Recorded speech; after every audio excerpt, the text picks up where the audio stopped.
E aí, pessoal, tudo certo? Eu sou a professora Casey, sou professora de biologia. A nossa aula de hoje vai falar sobre vírus. Vamos nessa, então? Pessoal, então, em relação aos vírus, coisas que são importantes de lembrar. Uma delas é que os vírus atualmente eles não fazem parte de nenhuma classificação de reino ou de domínio, por exemplo. Tá? Ele não existe o vírus está dentro do reino Monera, dentro do domínio bactéria. Não, eles não fazem parte dessas classificações atualmente. Atualmente por quê? Porque a ciência né, ela é muito mutável. Então, daqui a pouco descobre alguma característica nova e o vírus pode vir a ser engrupado dentro de dessas categorias que existem ou ter uma criação de uma nova categoria, né? Atualmente, eles não pertencem né, a nenhum reino ou domínio. E o porquê dessas incertezas de classificação? Não há uma definição entre o vírus ser ou não ser um ser vivo.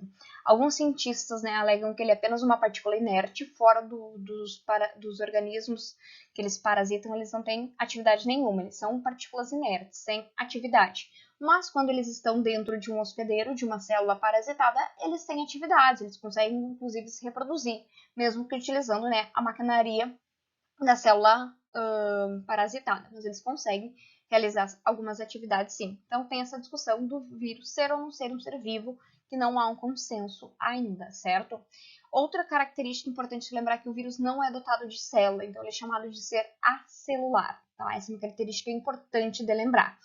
Todos os vírus são parasitas intracelulares obrigatórios, sim, então todos precisam estar dentro de uma célula para ter qualquer tipo de atividade, sem exceção até então.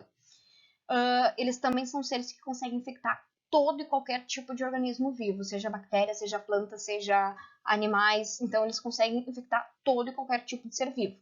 E eles também apresentam bastante diferenças morfológicas, tá? Existem bastante tipos de vírus, de morfologia, como a gente consegue ver aqui na imagem, vários formatinhos possíveis. Em relação à estrutura do vírus, então, a gente tem que os vírus são formados por material genético, né, por um ácido nucleico, e esse ácido nucleico ele pode ser do tipo DNA ou de RNA, e os vírus também são formados por proteínas e às vezes tem lipídios e carboidratos também na sua constituição. Porque às vezes, aí entra uma classificação que a gente tem em relação aos vírus chamado vírus nu, que é esse exemplo aqui da imagem de cima, em que ele tem um ácido nucleico, e a estrutura do capsídeo, que é uma estrutura proteica, apenas. E existem os chamados vírus envelopados. Os vírus envelopados, então, além de ter o ácido nucleico e o capsídeo proteico, eles têm uma estrutura externa ao capsídeo, que é o chamado envelope. Então, são os vírus envelopados. Esse envelope nada mais é do que parte da membrana plasmática das células hospedeiras, né, que eles se hospedam, parasitam. Então, quando eles saem, eles levam um pedaço junto do organismo que eles estavam parasitando, levam sua membrana plasmática e por isso, né, que é formado de lipídio e carboidrato, que é a constituição, parte da constituição da nossa membrana plasmática, né, que é lipoproteica. E tem também algumas estruturas de carboidrato. Os vírus são seres muito pequenos, né? Eles são visíveis apenas em microscópio eletrônico, então com um grau muito grande de aumento. Eles só conseguem reproduzir dentro de uma célula, então eles necessitam, né, estar dentro de um hospedeiro, tá utilizando parasita para conseguir se reproduzir. Sem esse parasita, esse ser parasitado, ele não consegue, sem esse hospedeiro, ele não consegue. Eles não têm metabolismo próprio, eles são seres que podem e sofrem muitas mutações, tá? Existem alguns vírus que têm uma taxa de mutação muito alta, então eles modificam o seu material genético com uma frequência bem alta, dependendo do vírus. E fora do corpo, eles são chamados de vírion, que é uma partícula inerte, né? Que não está em atividade nenhuma. Importante lembrar que os vírus não seguem as mesmas regras de classificação taxonômica de animais, de plantas e dos outros organismos vivos. Os vírus, como eu falei, eles têm um material genético. E esse material genético pode ser do tipo DNA, e esses vírus são conhecidos popularmente como adenovírus, por terem DNA, e o vírus que apresenta como material genético RNA são conhecidos como retrovírus, né? Que é o exemplo do vírus do HIV, da gripe. Grande parte dos vírus conhecidos, né, são retrovírus. Em relação à reprodução dos vírus. Então, como eu comentei, os vírus eles são capazes de infectar vários organismos. Quando os vírus estão infectando bactérias, né, a gente encontra uns ciclos reprodutivos que tem a ligação com os bacteriófagos, que é esses vírus, né, infectando as bactérias. E esse tipo de reprodução pode ser do tipo lítico-lisogênico ou ambos. Então, o que são essas reproduções? Então, se a gente acompanhar aqui na imagem, tá? Tem aqui em azulzinho essa célula, é uma célula bacteriana. O bacteriófago, que é esse vírus, né, que infecta a bactéria, ele chega, ele injeta o seu material genético, tá? Que é esse pedacinho aqui em vermelho. E esse material genético do vírus, ele pode ter dois caminhos possíveis, né? Um caminho possível dele é se incorporar ao material genético da célula hospedeira, como a gente consegue ver aqui, e toda vez que a célula hospedeira sofre o processo de divisão celular, ou se reproduz, o pedacinho aqui em vermelho, ó, do material genético do vírus vai sempre junto. Então, esse tipo de reprodução em que o material genético do vírus vai sempre junto à célula hospedeira é chamado de ciclo lisogênico. Mas existe uma outra possibilidade também, que é quando o material genético do vírus ele entra na célula, ele consegue se replicar, ou seja, ele utiliza a maquinaria metabólica para produzir novos materiais genéticos para ele, né?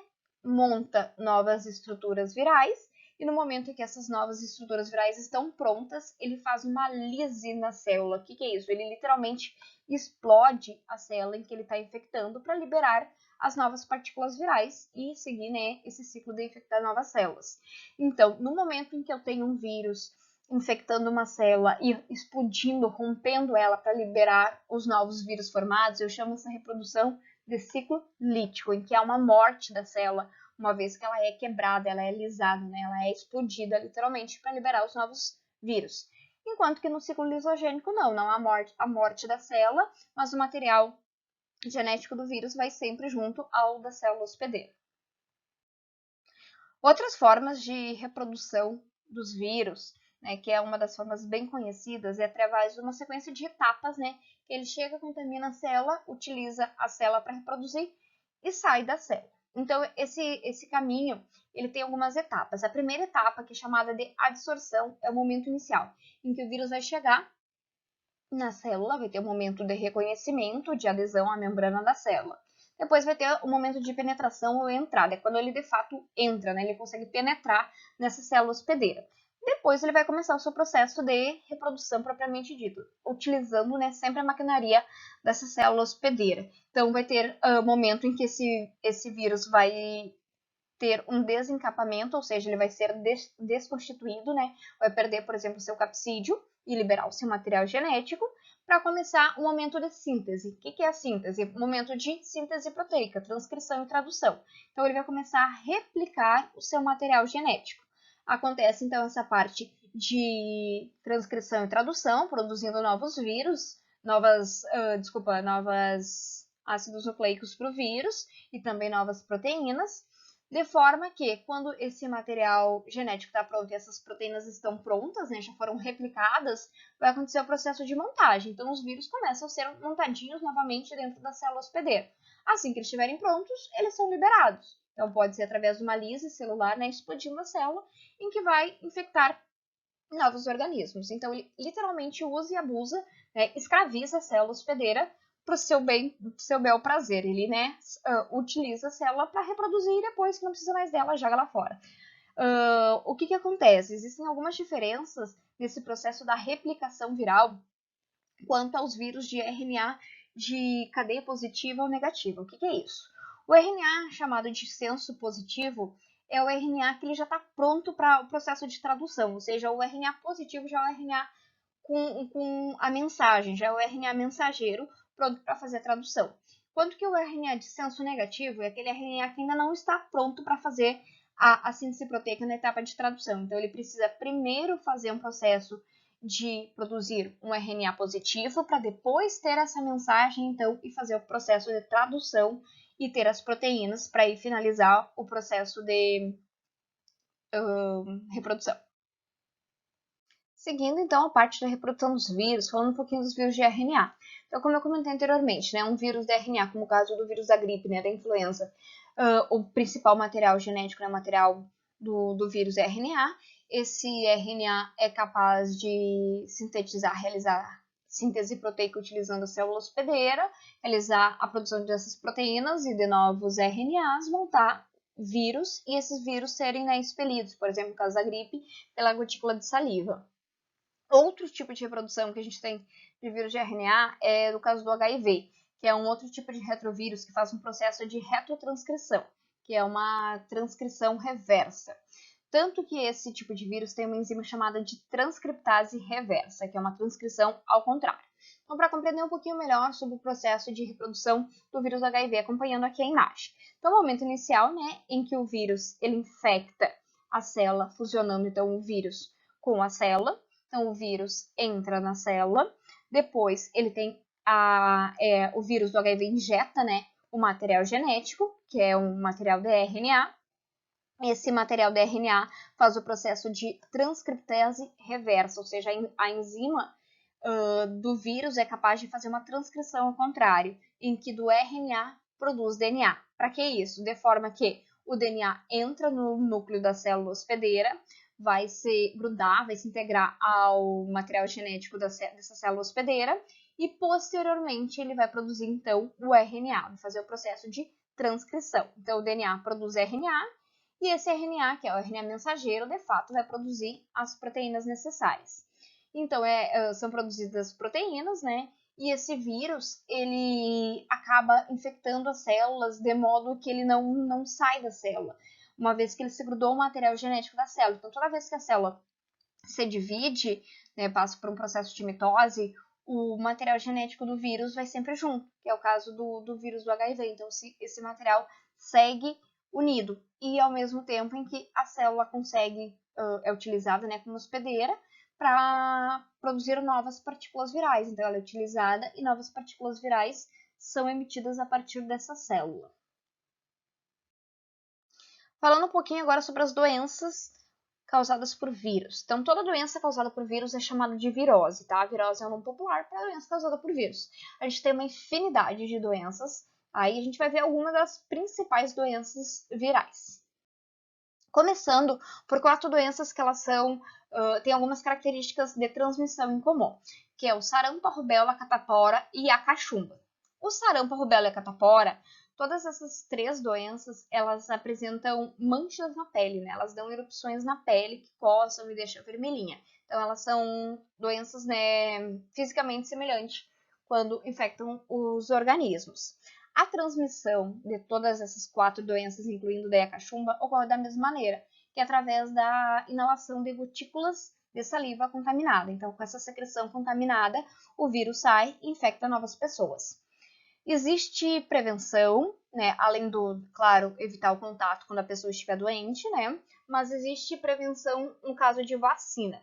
Existe a vacina chamada tríplice viral, que ela previne, então, 3 doenças virais, que são elas o sarampo, a cachumba e a rubéola. E existe uma outra vacina que é a tetraviral, que além do sarampo, rubéola e cachumba, ela também previne contra a catapora, tá? Então é um plus, é uma doença que previne contra a catapora, que a tríplice não previne. Então, outra doença importante da gente lembrar é a poliomielite, chamada paralisia infantil, que a transmissão acontece pelo contato direto e pela ingestão de água ou alimento contaminado, principalmente, né, pela via oral fecal, por exemplo, né, com alimentos contaminados, a questão de falta de saneamento básico. A poliomielite, hoje, existe vacinação para essa doença. Outra doença que está bem dizer erradicada, né, existiu uma campanha muito grande em anos anteriores no Brasil, que é a varíola, né, que dá essas erupções aí bem assustadoras na pele. A transmissão da varíola se dá através de pessoas ou de objetos contaminados, né, de um para o outro. Outra doença é a raiva, também chamada de hidrofobia, que tem relação com outros animais contaminados que podem vir a contaminar os humanos, tá? Principalmente cães, gatos, morcegos também, né, infectados. O que acontece? Existe a campanha, né, anual de vacinação, que tu leva teu bichinho para vacinar com a vacina antirrábica. Essa vacina existe para humanos? Sim, só que ela não é normalmente administrada na população. Tanto que uma forma, né, é tu prevenir o teu animal, que pode ser um dos transmissores. A raiva, ela é transmitida através da saliva contaminada com o vírus desses animais. Tanto que alguns morcegos, eles podem acabar passando, né, os morcegos hematófagos, principalmente, para outros animais em função, né, da mordida ou da lambida em relação à saliva deles contaminada. A raiva, né, ela tem esse nome porque atinge o sistema nervoso e a pessoa acaba tendo perturbações na parte neurológica, né, e acaba tendo medo de água, por isso que o nome que é hidrofobia. A pessoa fica agitada e tem uma espécie de alucinação. Então, seguindo mais um pouco sobre as doenças virais, né, falar de um quarteto aí bem importante, que é a dengue, a febre amarela, a zika e a chikungunya. Doenças que têm o mesmo vetor, que é as fêmeas do mosquito Aedes aegypti, tá? Apenas as fêmeas, porque elas que são hematófagas, elas que se alimentam de sangue, tá? O macho do Aedes aegypti não é hematófago. E essas doenças, elas têm algumas semelhanças, mas também têm algumas diferenças entre elas que é importante a gente pontuar, tá? Em relação à febre amarela, uma das coisas que é importante destacar é que existe a febre amarela urbana, que já foi, entre aspas, erradicada, né? O último caso no Brasil foi em 1942, e a febre amarela silvestre, que é a que a gente ainda, né, encontra com maior incidência. Também vale destacar que a febre amarela não é transmitida apenas pelo Aedes aegypti, tá? Ela tem outros vetores também. Então, os vetores que transmitem a febre amarela urbana, né, são do gênero Aedes, que é o Aedes aegypti e o Aedes albopictus, enquanto que a febre amarela silvestre, né, é transmitida por alguns mosquitos, né, do gênero Haemococcus e Sabetes, certo? Então também só lembrar essa diferença que não é só o Aedes aegypti, né? Toda vez que a gente fala em febre amarela, vem só na cabeça o Aedes aegypti não é o único vetor da doença, tá certo? Então lembrar disso. Lembrar também, né, que a febre amarela ela tem vacinação, né, que deve ser reforçada a cada 10 anos. Isso é uma característica bem importante, porque dessas 4 doenças é a primeira que começou uma campanha de vacinação, né, há mais tempo e eficiente. Então, outras coisas importantes para lembrar, né, como todas essas doenças têm ligação com um vetor que é o mosquito, sempre evitar, né, de ter água parada, ter esse cuidado, né, com evitar a proliferação do vetor, né, esse contato. Outra coisa importante de destacar é que a dengue, atualmente, ela tem vacina. Ela não é distribuída em algumas regiões do Brasil, né, em função até mesmo da incidência dela, mas ela tem, inclusive, para ser ministrada de forma privada e alguns municípios e estados, né, têm o contato com essa vacina da dengue. Então, hoje, na atualidade, 2020, já tem vacina da dengue, certo? E quanto a zika e chikungunya, ambas as doenças, elas estão com vacina já em fase de teste, mas elas não são vacinas que já estão, né, em uso na população, né, estão ainda na fase de teste. Outra questão importante para lembrar é em relação à dengue, que a gente tem alguns tipos, né, de dengue, não é apenas um tipo de vírus da dengue, né? Tem mais ou menos uns 4 subtipos, variedades, né, de vírus da dengue. E lembrar que a dengue, né, tem do tipo clássica e hemorrágica. Agora a gente vai falar um pouquinho mais sobre essas 4 doenças, os sintomas e um pouquinho das diferenças. Então, começando com algumas características mais marcantes, né? Em relação à febre amarela, lembrar então que ela é uma doença, né, que já tem como profilaxia há um tempo a questão da vacinação, tá? Que deve ser reforçada a cada 10 anos.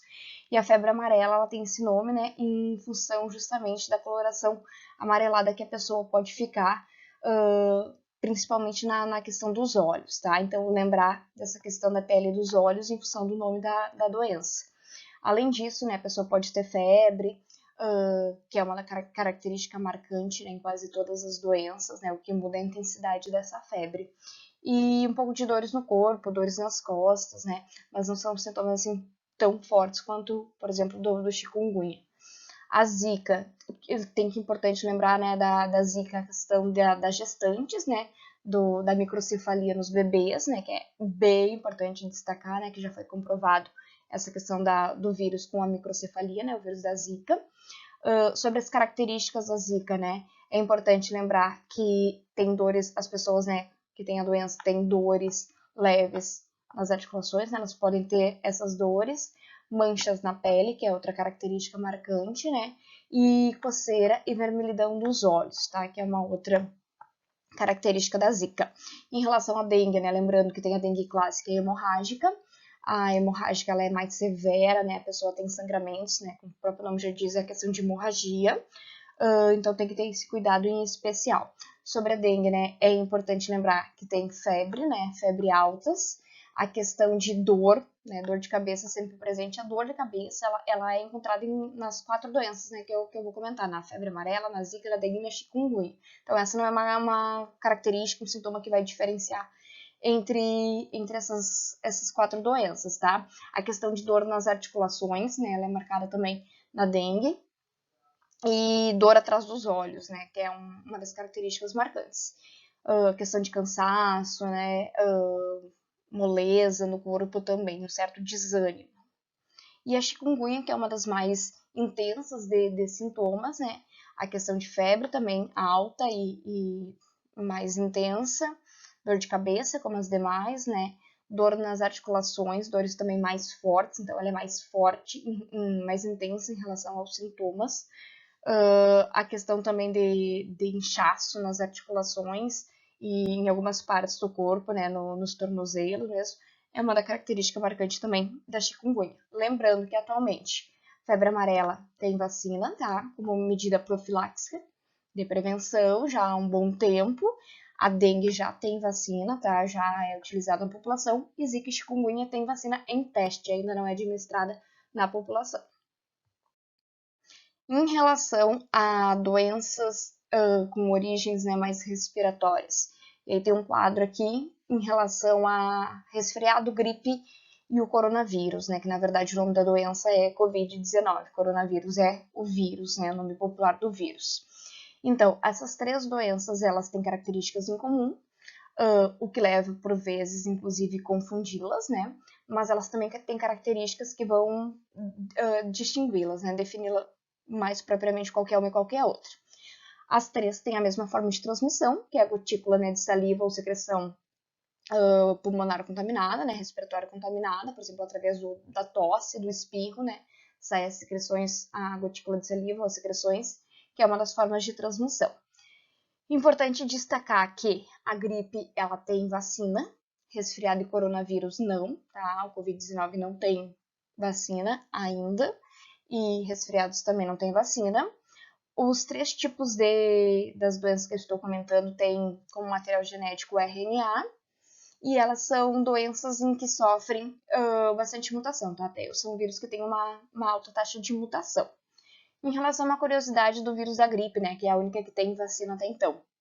Por que se eu tomo vacina da gripe num ano eu tenho que tomar no outro novamente? Pelo seguinte motivo, né? A gripe, tu nunca tem 2 vezes na vida a mesma gripe. Os vírus, eles vão sofrendo mutações, né? Tem alterações e tem uma grande variabilidade de cepas virais. Então, aquela gripe que tu teve uma vez, teu corpo vai adquirir imunidade, memória imunológica e tu não vai ter ela de novo.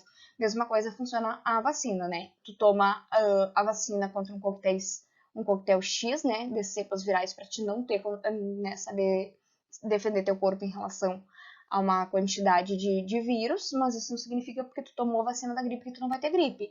Se tu tiver gripe, com certeza é um dos vírus que não estava presente na tua vacina, né, e em relação a um vírus que tu nunca teve na vida, tá? E por isso, então, que tem que se tomar vacina da gripe todo ano, porque cada ano, né, é utilizado as cepas virais que ocorreram em maior frequência no ano anterior, certo? Outras características importantes, então, a gente destacar em relação essas 3 doenças, né?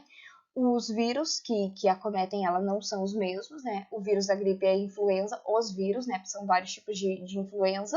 Resfriado tem muitas variantes também. Entre um dos grupos é os do rinovírus, tá? A maior parte dos resfriados é de rinovírus. E a Covid-19, que é o nome da doença, né? É causada pelo vírus, né? Conhecido como coronavírus SARS-CoV-2, tá? Então, todas são doenças, né? Com questões respiratórias. O que a gente pode diferenciar, assim, primeiro de resfriado e gripe? O resfriado, ele é mais suave, tá? A gripe é sempre mais intensa. Então, o resfriado, tu chega a ter os sintomas, não todos, e quando tu tem, eles são sempre mais leves. Então, tu não chega a ter febre alta, quase não tem febre, tu tem dores no corpo, mas são dores mais leves, tá? Tem cansaço, mas mais leve. Então, resfriados, ele é uma doença mais leve de fato. A gripe já é um pouco mais intensa, né? Então, já tem uma febre um pouco maior, já tem dores no corpo, né, de uma maneira mais intensa, né? Pode ter dor de cabeça, cansaço, fadiga, né? A questão da espirra ou tosse, né? É mais frequente também na gripe. E a questão da falta de ar, que é importante falar nesse momento, em resfriado e gripe, ela não é uma característica, um sintoma comum, tá? Que isso é uma das coisas importantes até para diagnosticar quando pode ser o Covid-19. Então, o Covid-19, a questão da febre mais alta, né, acima de 37,5, 38, já é uma característica importante para lembrar, né, porque você faz presente a febre, tá? Pode ter dor no corpo, pode ter dor de cabeça, né, pode ter vários sintomas, mas o que caracteriza mais a Covid-19 é em relação à tosse, né, tosse seca, e a questão de falta de ar, principalmente nos casos mais sérios, e a questão da febre, tá? Os outros sintomas muito se confundem com a gripe, as gripes, né, comuns ou até mesmo resfriados. Outras doenças virais são as hepatites, tá? As hepatites A, B e C. A hepatite A ela difere da B e da C porque ela tem a transmissão através de ingestão de água ou alimentos contaminados. Então, tem uma relação com prevenção de saneamento básico, certo? Cuidados de higiene e saneamento básico. E a hepatite A, ela tem vacina. A hepatite B e C, a forma de transmissão delas são as mesmas, que é através de contato de sangue, contato por meio da relação sexual, né, sem preservativo, transfusão de sangue, compartilhamento de objetos contaminados, seringas, agulhas, né, objetos perfuro-cortantes. Então, as formas de transmissão da hepatite B e C são as mesmas. O que difere, entre outras coisas, hepatite B e C é a questão da vacina. Por quê? Porque hepatite B tem vacina atualmente e hepatite C não tem vacina. E a hepatite, como o próprio início da palavra, né, remete, de hepato, tem ligação direta com o fígado, né? Então, um dos órgãos que pode ser afetado e, inclusive, né, de maneira mais agravada é o fígado. Seguindo as doenças virais, a herpes, o vírus da herpes, ele existe, né, de dois tipos, o vírus da herpes simples, do tipo 1 ou tipo 2. O que difere é o local em que vai ter a manifestação. A herpes bucal, né, ela ocorre na boca, né, são bolinhas, né, na boca no momento que a pessoa está, né, na fase de manifestação que libera a secreção. No momento que a pessoa está com essa secreção, com essas bolinhas, né, evidenciadas, ela está no momento que ela pode transmitir. Então, ela tem que evitar compartilhar talheres, copos, canudinho, até a questão do beijo, porque o vírus é transmissível, tá? No momento que a pessoa tem imunidade mais baixa, questão de estresse, esse vírus que está no corpo ele veio a se manifestar e aí sai, né, as bolinhas que são características da herpes. A herpes genital ela também, né, é caracterizada por essas bolinhas, uma espécie de verrugas, só que ela tem a ver com contato sexual, né, relação sexual, e ela manifesta, então, nos órgãos sexuais. E a questão de preservação é evitar ter relação sexual no momento que as feridas, né, estão manifestadas, e também a questão do uso do preservativo. Uma outra doença que tem relação sexual é o HPV, que é o papilomavírus humano. O HPV, ele é hoje atualmente uma doença que ela tem vacina, só que ela não é para toda a população, tá? É uma vacina relativamente recente e ela atinge, né, as meninas de 9 a 14 anos e os meninos de 11 a 14 anos. Então, né, para um público mais adolescente, inicialmente a prevenção. HPV, ele é uma doença que tem que ser cuidada porque ela pode evoluir. O vírus pode evoluir para um câncer do colo do útero, câncer de pênis, câncer até mesmo no ânus, tá? E é transmitido esse vírus através de relação sexual sem o uso de preservativo. Portanto, né, uma medida profilaxa é a questão do uso, né, da camisinha para evitar. Outro vírus que também, né, já foi muito falado na mídia é o ebola, né? O ebola é um vírus muito letal, um dos vírus, né, com uma letalidade bem alta, né, de 50 a 90% dos casos, né? Então é um vírus bem perigoso. A vacina do Ebola, ela está em aprovação, né? Então no final do ano de 2019, início de 2020, né? Ela é uma vacina que estava em fase de teste de aprovação. O Ebola tem alguns sintomas bem fortes, né? Como a questão de dores no corpo, dores musculares, febre bem alta, dor de garganta, pode ter vômito, pode ter hemorragia, pode ter insuficiência, né, de alguns órgãos, então podem ter alguns sintomas bem severos. E a contaminação da ebola, que é algo bem preocupante. Por quê? Porque o contágio acontece com fluidos do corpo. E esse fluido pode ser sangue, pode ser secreções nasais, até a questão do suor, da saliva, né?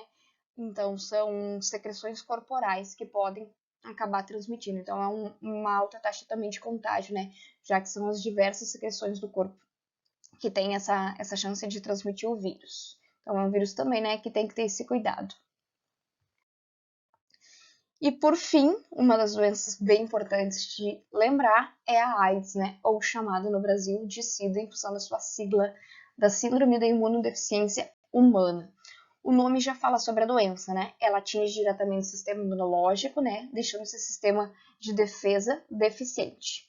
Então, o agente etiológico, né? O vírus causador é o HIV e o nome da doença é AIDS, certo? Como que se transmite, né, HIV? As formas são bem variadas, porque é contato de líquidos corporais. Mas que líquidos são esses, né? Por exemplo, saliva não. Saliva não é uma das formas de contaminação. Então, o sangue é uma das formas de contaminação, então, tipo, por transfusão de sangue é uma das formas de contaminação. Por questão de relação sexual, tanto o esperma como as secreções vaginais são secreções que podem transmitir o vírus. Transmissões verticais, que é aquelas que ocorrem de mãe para filho, que pode ser através da amamentação, né, do leite materno para o filho, pode ser no momento do parto, ou se tiver contato de sangue durante a gestação pela placenta. Então, o bebê também pode ser infectado. A gente chama esse tipo de transmissão vertical, né, de mãe para filho. Os casos de prevenção, como é que tu previne a profilaxia em caso de relação sexual, é o uso, né, de preservativo, controle de bancos de sangue, né, em função da transfusões de sangue, né, sempre com controle e vigilância, né, em relação a esse tipo de sangue. A questão de objetos também perfurocortantes, como seringas, é importante, esterilização sempre da parte, né, também de pérfuros, né, a parte cirúrgica de pérfuros cortantes e odontológicos também é necessário cuidar. E as mães têm que ter uma série de cuidados em relação aos filhos, a questão de amamentação, a questão do parto, de forma que se evite, né, que o bebê venha a ser contaminado.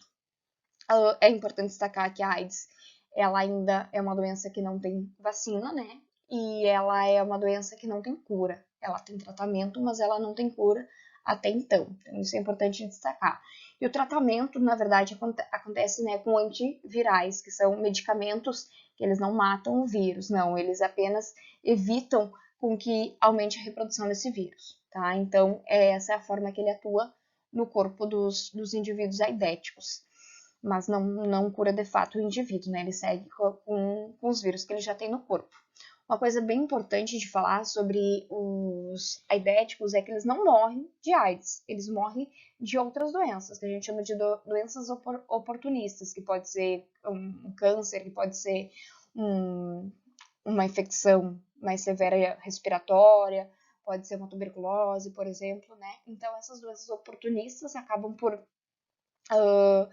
matar, né, os indivíduos aidéticos em função que eles têm um sistema de imunidade já deficiente devido, né, essa proliferação e esse ataque de fato, né, que o vírus faz no corpo. Então, o vírus da AIDS, né, do HIV, ele é um vírus de RNA, a gente comentou anteriormente, né, que faz a forma de reprodução de retrotranscrição, né. Um pouquinho mais sobre a AIDS, é a questão das células que são atacadas do corpo, né? São as células de defesa chamadas de linfócitos CD4. Esses linfócitos, eles são as células de defesa que alertam, né, o organismo quando tem algum tipo de invasão, né, de organismo estranho no corpo. E quando esses CD4, essas células de defesa, acabam morrendo, o sistema da pessoa fica desprotegido, né? Então ela se torna deficiente de imunidade. Por isso que essa síndrome, né, da imunodeficiência humana ou imunodeficiência adquirida. E a pessoa acaba, como eu já comentei, falecendo em função dessas outras doenças, né, oportunistas. Em relação, né, à manifestação do vírus no corpo, o que acontece, né? A pessoa que adquire o vírus do HIV, inicialmente ela não tem sintomas, essas fases são distribuídas de 3 maneiras, né? O período inicial, que é chamado de fase aguda, ou período de latência, que é quando o indivíduo já está contaminado, mas que ele não apresenta sintomas, certo? Isso pode durar anos, 3, 4, 6 anos, em que o organismo não tem essa manifestação, é assintomática. No segundo momento, o indivíduo tem a fase crônica, que também é assintomática, tá? Nessa fase, tem alguns sintomas, só que eles não são tão evidenciados. E nesse momento, a gente já pode dizer que o indivíduo é soropositivo, ou seja, né? Por quê? Porque aumenta a quantidade de vírus no corpo do paciente, né? Contaminado. E na fase final, é chamada de fase sintomática inicial, na verdade, quando os sintomas começam a se manifestar e a pessoa, né, acaba tendo problema com essas outras doenças oportunistas que acabam, né, muitas vezes até levando à morte do paciente em função de ter o sistema imunológico já bem deficiente. Então aqui tem um gráfico, né, que dá para a gente ver como é que é a proliferação do vírus, né, e a diminuição da célula CD4. Então a gente consegue ver aqui em azul no gráfico é a quantidade de linfócitos. Então, no início, quando o paciente se contamina com o vírus, né, ele tem essas células de defesa como qualquer pessoa, só que essas células de defesa, com o passar dos anos, elas começam a cair, a diminuir a sua quantidade. Aqui é o gráfico representado pela cor azul, a linha de cor azul. Enquanto que a linha de cor vermelha, ela está mostrando a quantidade do vírus. Então, inicialmente, né, o paciente se contamina, então ele tem um pico de proliferação do vírus. Essa quantidade, ela tende a cair inicialmente nos primeiros anos, né, na fase aguda, e depois ela segue, né, aumentando exponencialmente a quantidade de vírus no corpo, certo? Então, essas são algumas questões importantes de lembrar sobre a AIDS. E para a gente fechar a aula de vírus, uma questão de 2015 do Enem. Então, já é uma questão um pouquinho mais antiga, tá? Importante falar isso porque ela vai trazer sobre a dengue o momento em que ainda não havia vacina.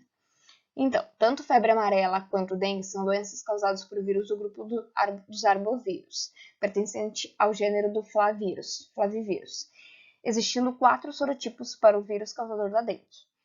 A transmissão de ambas acontece por meio da picada dos mosquitos, como a Aedes aegypti, tá? Lembrando que é a fêmea, né, do mosquito Aedes aegypti. Entretanto, embora compartilhem essas características, hoje somente existe vacina no Brasil para a febre amarela. Então, em 2015, realmente só tinha febre amarela a vacina no momento. E nenhuma vacina efetiva para a dengue. Esse fato pode ser atribuído a maior taxa de mutação do vírus da febre amarela do que do vírus da dengue? Na verdade, não, né? Porque a gente já tem vacina de febre amarela há mais tempo, né? Então é um vírus que já está mais estável, digamos assim. Alta variabilidade antigênica do vírus da dengue em relação ao vírus da febre amarela. Então, a própria questão está dizendo que existem 4 sorotipos de vírus causador da dengue. Existe uma variabilidade maior. Então, esse é um dos problemas, sim, para te fazer uma vacina, né, que tu tem essa variabilidade maior de fato. Então, questão B é correta. Vamos olhar por que não é as outras. A C, menor adaptação do vírus da dengue à população humana do que o vírus da febre amarela? Não, o vírus está super bem adaptado, inclusive, né? Infelizmente, com a questão da dengue. Letra D, presença de 2 tipos de ácidos nucleicos no vírus? Não. Por quê? Porque o vírus da dengue tem RNA. Não tem DNA, não é os 2 tipos. Letra E, baixa capacidade de indução à resposta imunológica pelos vírus da dengue em relação à febre amarela? Não. Por quê? Porque a resposta imunológica deles é semelhante, né? O que varia é a relação de ter essa medida profilática que a febre amarela já tinha, a vacinação em 2015, né, quando foi elaborada a questão, e a dengue ainda não tinha, certo? Com isso a gente fecha então a nossa aula de vírus, tá, pessoal? Beijo, até a próxima.